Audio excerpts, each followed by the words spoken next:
Class 12 chapter number 3 chemistry subject.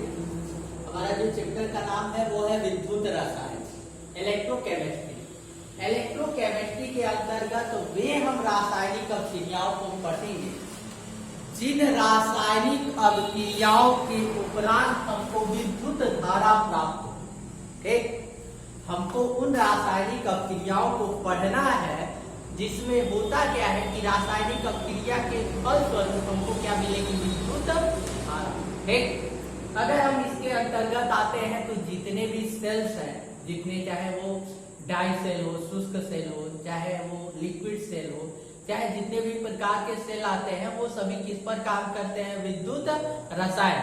ठीक, इसमें कोई ना कोई केमिकल रिएक्शन होता है और उस केमिकल रिएक्शन के फल स्वरूप हमको क्या मिलता है, विद्युत ऊर्जा मिलती है या विद्युत धारा मिलती है। ठीक, तो यहाँ इसमें जो फर्स्ट हेडिंग जो रहेगा वो होगा परिचय, इंट्रोडक्शन। क्या हमको पढ़ना है, एक पहला है परिचय या इंट्रोडक्शन। परिचय,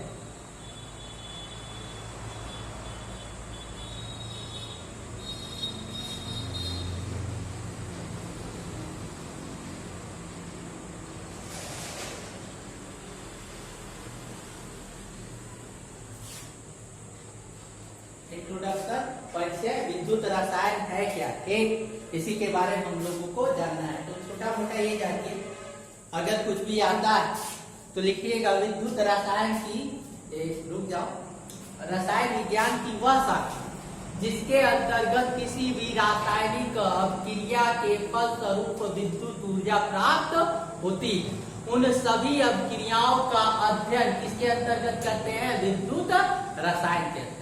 ठीक, उन सभी अभिक्रियाओं का, अब अभिक्रियाएं कितने प्रकार की होती हैं, अगर हम लोग फर्स्ट ईयर में हम लोगों ने पढ़ा होगा, एक होता है रिडक्शन, एक होता है अपचयन और एक होता है ऑक्सीडेशन, एक होता है ऑक्सीकरण। ठीक, अर्थात दो प्रकार की अभिक्रियाएं होती है, एक होता है रिडक्शन और एक होता है ऑक्सीडेशन। ऑक्सीडेशन कहाँ होता है, अगर इलेक्ट्रॉन का त्याग होता है, क्या होता है, इलेक्ट्रॉन का त्याग, तो वो हमारा ऑक्सीडेशन रिएक्शन। क्या है, ऑक्सीडेशन रिएक्शन है या ऑक्सीकरण अभिक्रिया है।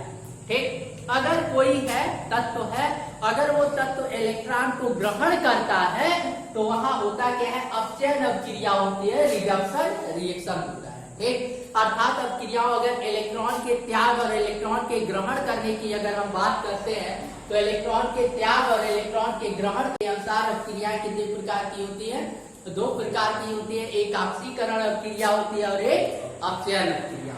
ठीक, और ये जो विद्युत रसायन के अंतर्गत अर्थात इलेक्ट्रोकेमिस्ट्री के अंतर्गत जितनी भी रासायनिक अभिक्रियाएं आती है वे सभी रासायनिक अभिक्रियाओं में ये दोनों क्रियाएं होती है, अर्थात ऑक्सीडेशन भी होगा और रिडक्शन भी, अर्थात ऑक्सीकरण भी होगा और अपचयन। और जिस रासायनिक अभिक्रिया में ऑक्सीकरण और अपचयन दोनों अभिक्रियाएं होती है उन अभिक्रियाओं को हम लोग कहते हैं रेडॉक्स अभिक्रिया। क्या कहते हैं, रेडॉक्स अभिक्रिया। अर्थात जितने भी सेल्स होते हैं, सेल्स में जो अभिक्रिया होती है वो कौन सी अभिक्रिया होती है, रेडॉक्स। ठीक, अब रेडॉक्स, अब यहां देखिए रेडॉक्स अगर हम लोग लिखते हैं,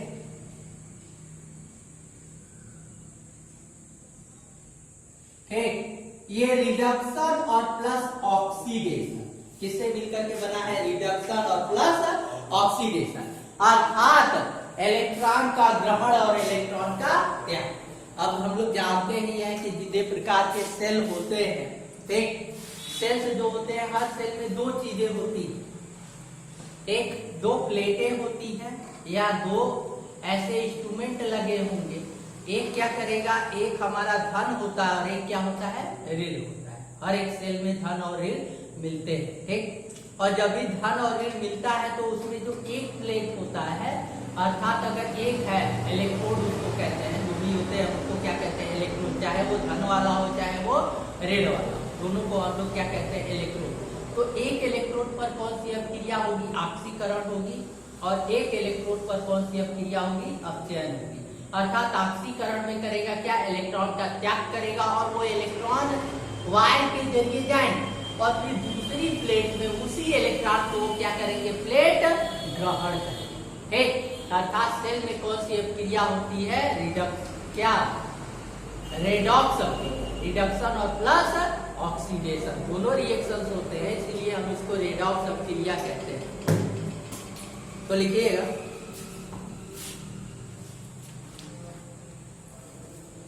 रसायन विज्ञान की वह शाखा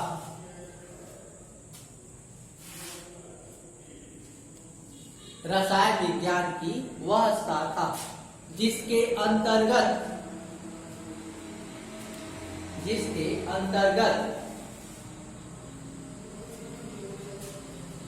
विद्युत ऊर्जा का रूपांतरण रासायनिक ऊर्जा, जिसके अंतर्गत विद्युत ऊर्जा का रूपांतरण रासायनिक ऊर्जा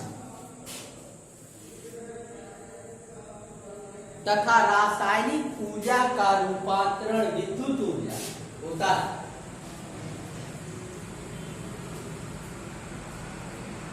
तथा रासायनिक ऊर्जा का रूपांतरण विद्युत ऊर्जा में होता है।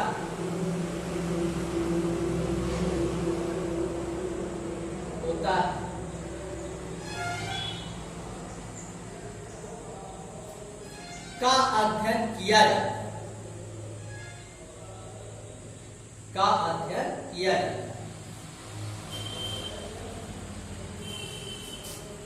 विद्युत रसायन कहलाता है।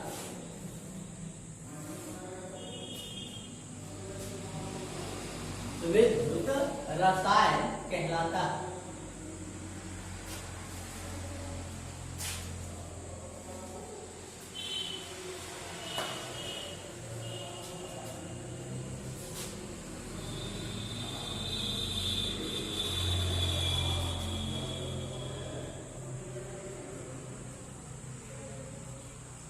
हो गया?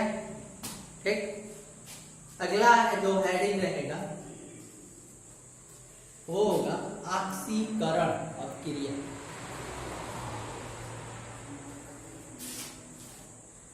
ऑक्सीकरण अपक्रिया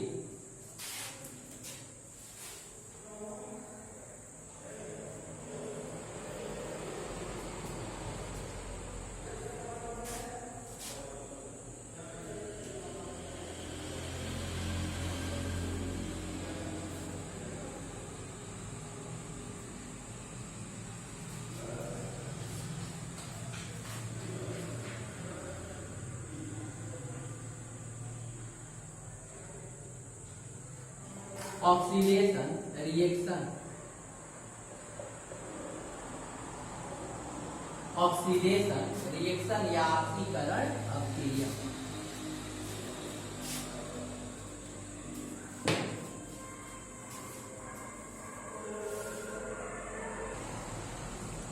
देखिए, वह रासायनिक अपक्रिया जिसमें किसी तत्व के द्वारा इलेक्ट्रॉन का त्याग किया जाता है।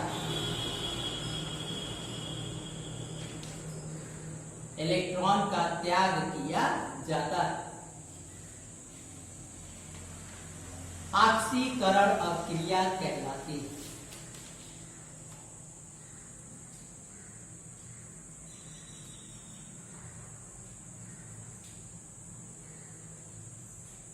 ऑक्सीकरण अपक्रिया कहलाती है। फॉर एग्जाम्पल, यहां देखिए आपका Cu कॉपर, और कॉपर जो है इलेक्ट्रॉन का यदि त्याग करेगा Cu डबल पॉजिटिव बनाएगा एक, और ये दो इलेक्ट्रॉन का त्याग क्या करेगा? त्याग करेगा। और यहाँ जाहिर सी बात है इलेक्ट्रॉन का त्याग हो रहा है, तो ये कौन सी अपक्रिया होगी? ऑक्सीकरण। ठीक, एक चीज और बता दें, आपने देखा होगा कि कई लोग कहते हैं कि आलू से बल्ब जलता है क्या? आलू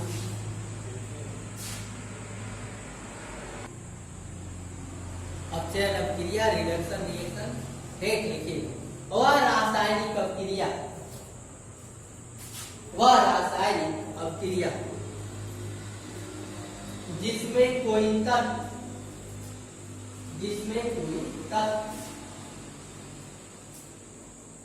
इलेक्ट्रॉन का ग्रहण करता है, जिसमें कोई तत्व इलेक्ट्रॉन का ग्रहण करता है।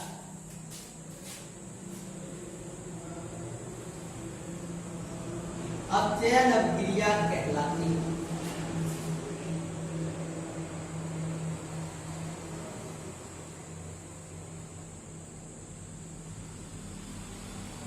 अपचयन अपक्रिया कहलाती है। जैसे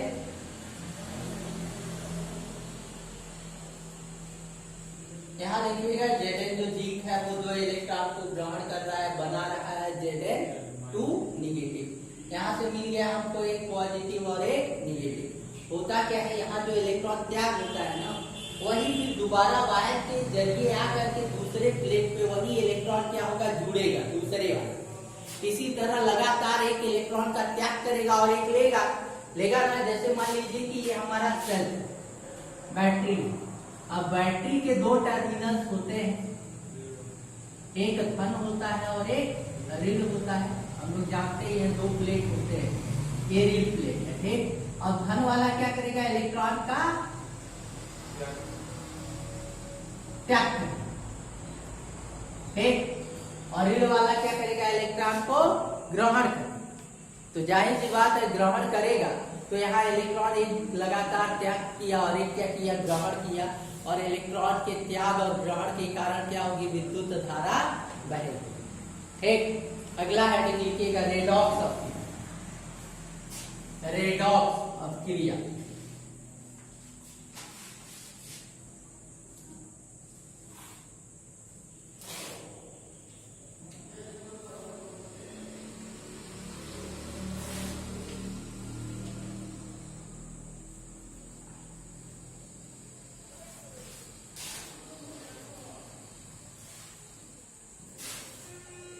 देखिए, वे रासायनिक अपक्रिया है, वे रासायनिक अपक्रिया है जिसमें ऑक्सीकरण तथा अपचयन, जिसमें ऑक्सीकरण तथा अपचयन दोनों ही अपक्रियाएं होती, दोनों ही अपक्रियाएं होती।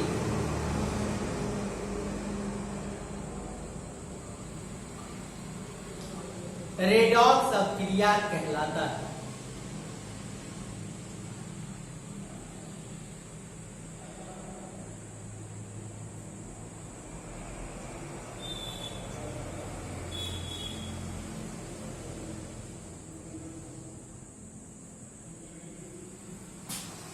ठीक, रेडॉक्स अपक्रिया कहलाएगा। अब इसमें जो पहला हेडिंग है, विद्युत अपघट्य विलयनों की चालकत्व।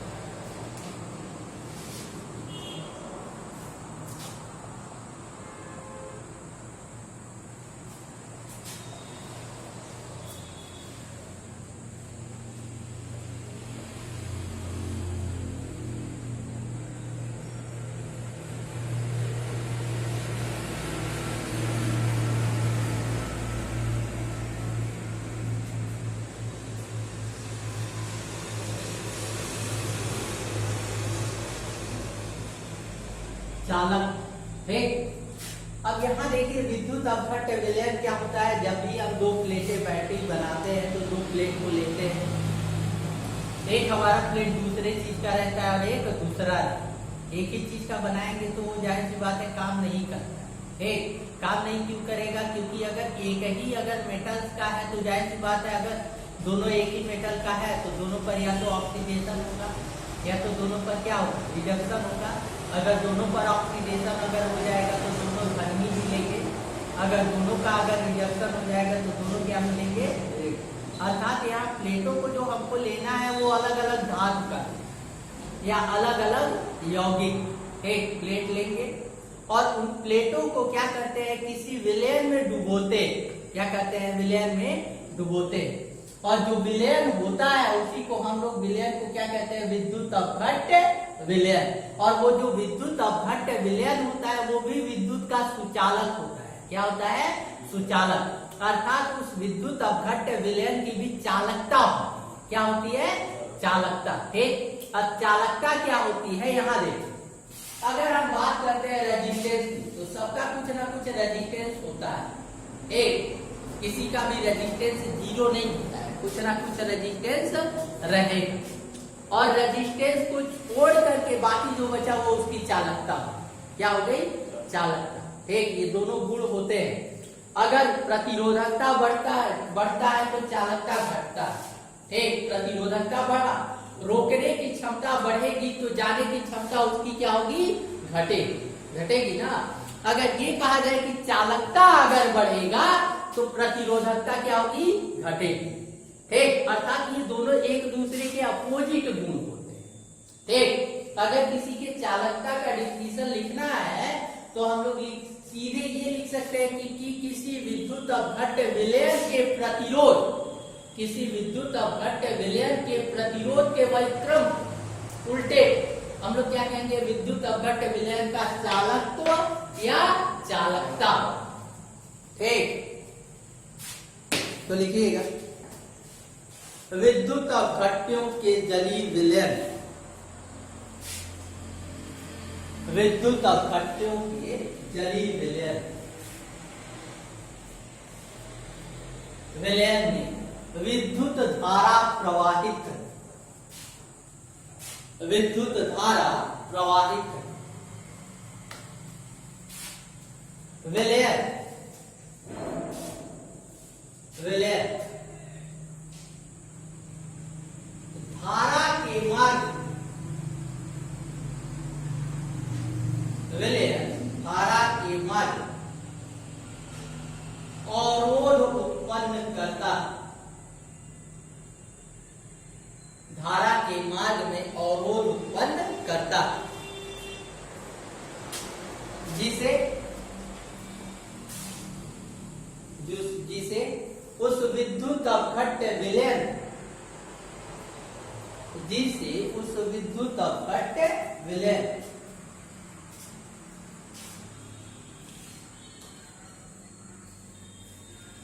प्रतिरोध का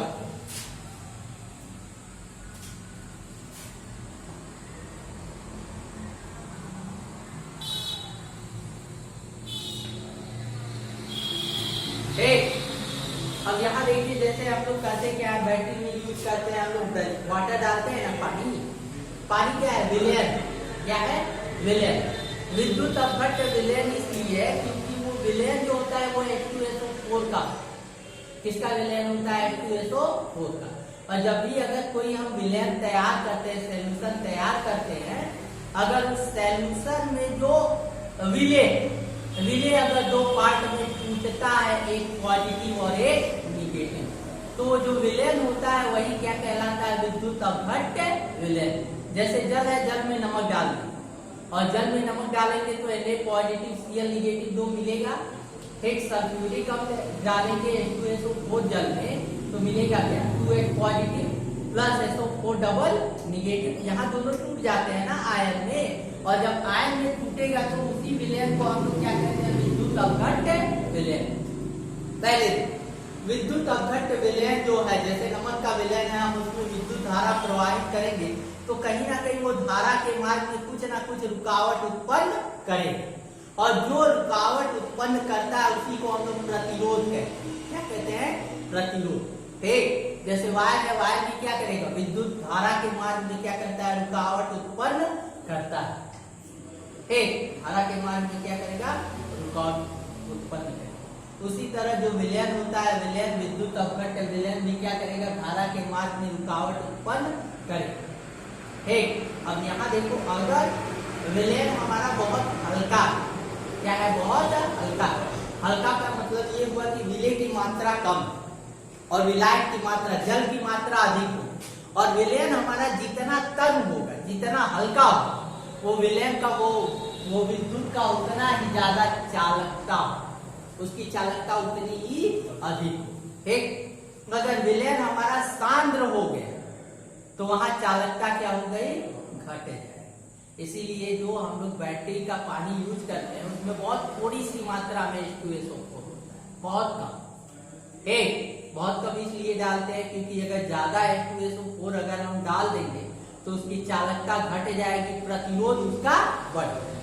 ठीक, अगर विलयन पतला रहेगा तो उसकी चालकता अधिक होगी, प्रतिरोध क्या होगा, कम होगा। ये उसी तरह से है जैसे मान लो कि जैसे ही हम डालते हैं दो भाग में टूटता है, 2S positive plus SO4 double negative टूटता है। अब ये जितने ज्यादा रहेंगे, मान लो कि ज्यादा हम निकालेंगे तो ज्यादा हमको SO4 मिलेंगे और ज्यादा 2S पॉजिटिव मिलेगा, ज्यादा मिलेगा ना। अब जाहिर सी बात है अगर रास्ते में लोग अधिक रहेंगे तो किसी और को जाने से कहीं ना कहीं रुकेंगे ना। बहुत ज्यादा अगर भीड़ हो जाएगा तो एक तो वहां यहाँ से वहां जाने के लिए क्या होगा, अवरोध लगेगा, रोकेंगे सब एक दूसरे को। और वही क्या होगा कि अगर कम रहेंगे तो जाहिर सी बात है धारा जल्दी से जल्दी वहां तक जाए। एक इसी तरह होता है। तो ये विद्युत अपघट्ट विलयन की चालकता, चालकत्व क्या होता है। अब देखो प्रतिरोध हो गया, जो अवरोध उत्पन्न करेगा धारा के मार्ग में उसको प्रतिरोध कहेंगे, और प्रतिरोध के उल्टे को हम लोग क्या कहते हैं, विद्युत चालकत्व। एक चालकता कहिए या चालकत्व, दोनों एक ही चीज है। एक तो यहाँ अब यहाँ देखिएगा ओम के नियमानुसार, ओम का नियम यहाँ भी लगेगा।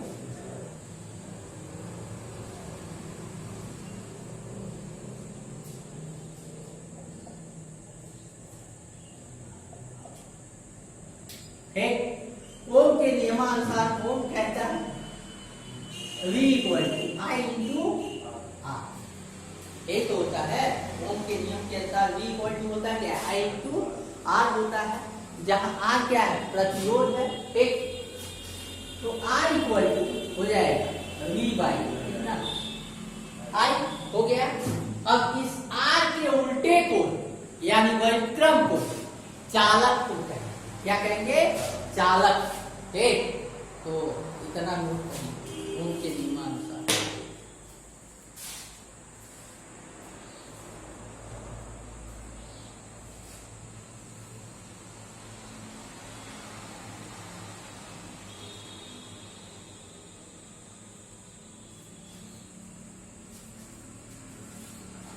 तो गया। अब उसके नीचे लिखिएगा जहां कैपिटल R, जहां कैपिटल R विद्युत अपघट्ट विलयन का प्रतिरोध,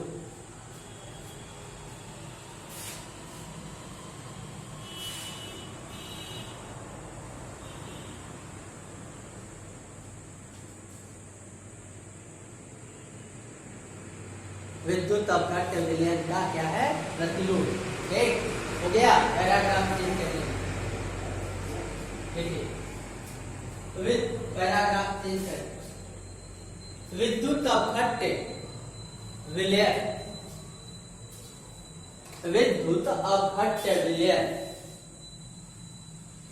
के प्रतिरोध, के प्रतिरोध का डिफिनीशन हमने दे दिया है। क्या होता है, जब भी किसी विद्युत अपघट्ट विलयन में विद्युत धारा प्रवाहित करते हैं तो विलयन धारा के मार्ग में अवरोध उत्पन्न करता है, और इस अवरोध को ही हम लोग क्या कहते हैं, विद्युत प्रतिरोध कहते हैं, या विद्युत अपघट्ट विलयन का प्रतिरोध कहते हैं। और उस प्रतिरोध के उल्टे यानी व्युत्क्रम को ही क्या कहेंगे, विद्युत अपघट्ट विलयन की चालकता। ठीक, तो आगे लिखिएगा।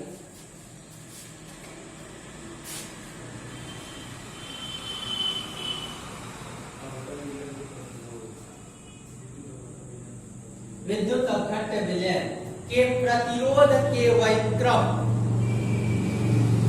प्रतिरोध के व्युत्क्रम को, प्रतिरोध के व्युत्क्रम को विद्युत चालक, विद्युत चालक या चालकता चालक तो भी लिख सकते हो, चालकता भी लिख सकते हो, कंफ्यूज मत कहते हैं।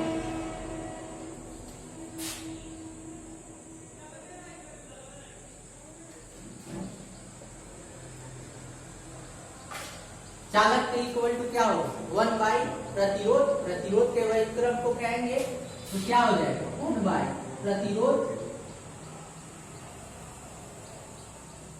ठीक, अब यहां देखिएगा चालक को कैपिटल जी से इंडिकेट करते हैं, किससे कैपिटल जी से। ये हो जाएगा 1 बाई प्रतिरोध को किससे आर से रेजिस्टेंस, तो जी इक्वल टू मिला क्या 1 बाई आर, यानी प्रतिरोध के व्युत्क्रम को ही हम लोग क्या कहेंगे विद्युत चालकत्व। आर इक्वल टू मैंने कैलकुलेट यहाँ कर रखा है ओम के नियम से। अब ये वैल्यू हम लोग क्या करेंगे यहाँ रखेंगे। अगर ये वैल्यू रखा जाएगा तो capital G equal to 1 by V by I, I कहा जाएगा ऊपर जाएगा, कैपिटल जी इक्वल टू मिलेगा क्या आई बाई वी। ठीक, कैपिटल जी इक्वल टू मिलेगा क्या आई बाई एक। आर का उल्टा है कि नहीं, आर इक्वल टू है क्या वी बाई आई, तो चालकत्व जी इक्वल टू आई बाई।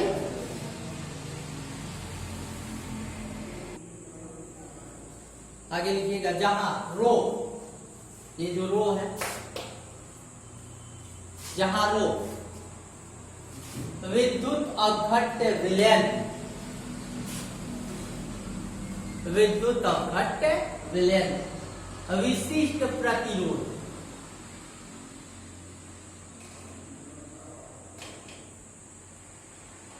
विशिष्ट प्रतिरोध है। विशिष्ट प्रतिरोध को इंग्लिश में कहते हैं स्पेसिफिक कंडक्टिविटी। क्या कहते हैं स्पेसिफिक कंडक्टिविटी, या चालकत्व को कहते हैं कंडक्टिव, और विशिष्ट को क्या कहते हैं स्पेसिफिक कंडक्टिविटी। ठीक, अब यहां देखिएगा रो क्या है विशिष्ट प्रतिरोध, और विशिष्ट प्रतिरोध के ही व्युत्क्रम को क्या कहेंगे विशिष्ट चालकत्व। ठीक, तो आगे पैराग्राफ चेंज करके लिखिएगा, तो विशिष्ट प्रतिरोध, विशिष्ट प्रतिरोध के व्युत्क्रम को, के व्युत्क्रम को विशिष्ट चालक कहते हैं।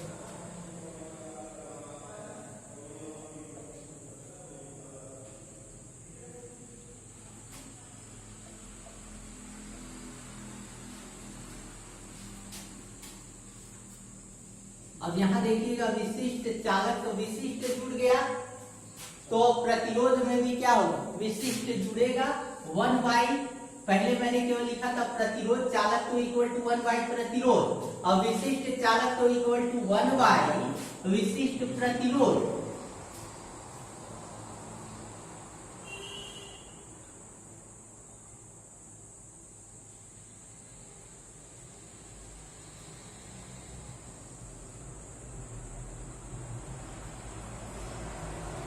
हो गया। अब यहां देखिए ये क्या है विशिष्ट चालकत्व और ये क्या है विशिष्ट प्रतिरोध, इक्वल टू हो जाएगा 1 बाई, ठीक, विशिष्ट प्रतिरोध को क्या कहते हैं रो। ठीक, अब ये वैल्यू रखेंगे और विशिष्ट चालकत्व को लेमडा कर, क्या कर दीजिए lambda Ekam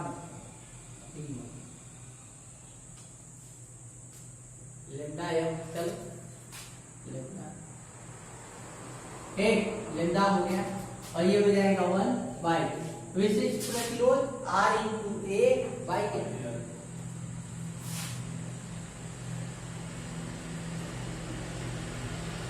lambda equal to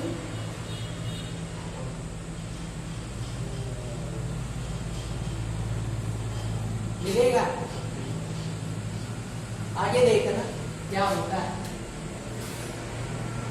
ये लेमडा है चालक, यहाँ कंफ्यूज मत होना क्योंकि कि आगे चल के लेमडा जो है, लेमडा से ही प्रदर्शित किया गया और अलग अलग बुक में अलग अलग तरह से लेमडा को बनाए गए।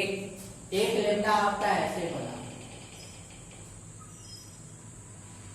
एक ऐसे भी बना एक बुक में, या सीधे ऐसे लेमडा बना देगा और लेमडा एफ कर देगा तो ये हो जाएगा मूलक चालक। क्या होगा? मूलक चालक। अगर लेमडा है तो लेमडा का मतलब क्या? चालकत्व। एक और कौन सी चालकत्व? विशिष्ट चालकत्व। अब यहां देखिए,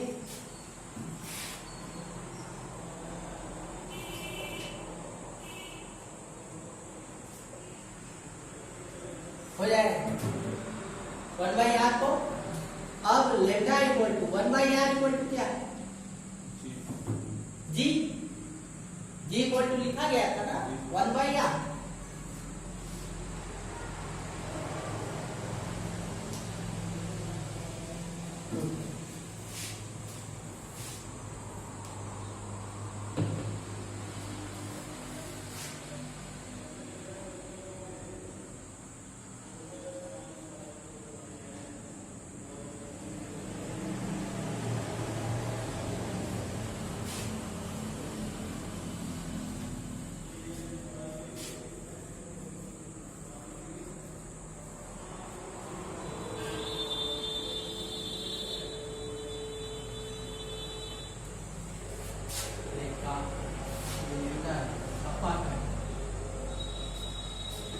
कपा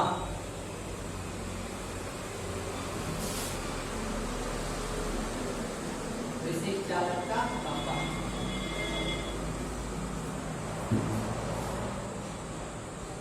हो गया कपा का।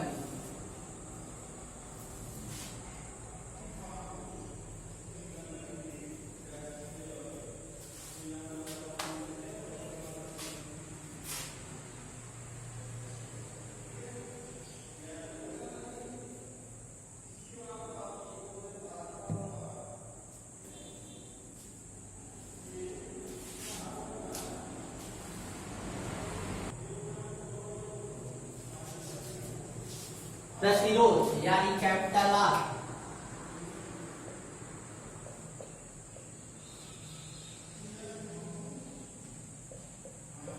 अब इसमें एक इंटरेस्टिंग चीज है, अभी हम बताएंगे क्या है। प्रतिरोध का मात्रक, प्रतिरोध यानी कैपिटल आर